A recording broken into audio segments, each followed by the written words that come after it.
Doctor APJ Abdul Kalam గారు అన్నట్టు dream dream dream dreams transform into thoughts and thoughts result in action. ప్రస్తుతం $200 billion ఉన్న ఆర్థిక వ్యవస్థను 2034 నాటికి $1 ట్రిలియన్ ఆర్థిక వ్యవస్థగా, 2047 నాటికి $3 ట్రిలియన్ ఆర్థిక వ్యవస్థగా తీర్చిదిద్దే ఒక మహత్తర లక్ష్యాన్ని నిర్దేశించుకున్నాం. ఈ లక్ష్యాన్ని సాధించడం కోసం విభాగాల వారీగా ప్రత్యేక ప్రణాళికలను రూపొందిస్తున్నాం.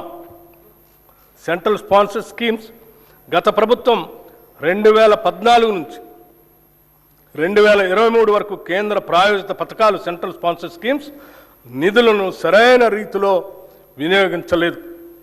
కేంద్రం నుంచి మంజూరైన నిధులను కూడా ఆయా పథకాల అమలుకు ఖర్చు చేయకుండా ఇతర అవసరాలకు నిధులు దారి మళ్లించడం వల్ల కేంద్రం నుంచి రావాల్సిన తదుపరి వాయిదాలు నిలిచిపోయి తెలంగాణకు తీరని నష్టం జరిగింది.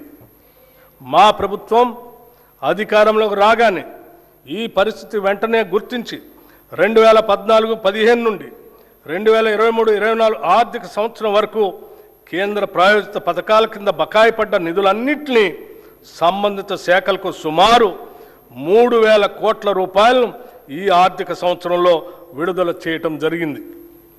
మన రాష్ట్ర అభివృద్ధి కోసం కోఆపరేటివ్ ఫెడరలిజం స్ఫూర్తితో కేంద్ర ప్రభుత్వంతో సత్సంబంధాలు కొనసాగిస్తూ 2021-22 సంవత్సరంలో రాష్ట్రానికి కేంద్ర ప్రాయోజిత పథకాల ద్వారా వచ్చిన నిధులు 4,826 కోట్ల రూపాయలు కాగా, మా ప్రభుత్వం ఈ ఆర్థిక సంవత్సరం ఇప్పటిదాకా 7,072 కోట్ల రూపాయలను సాధించింది.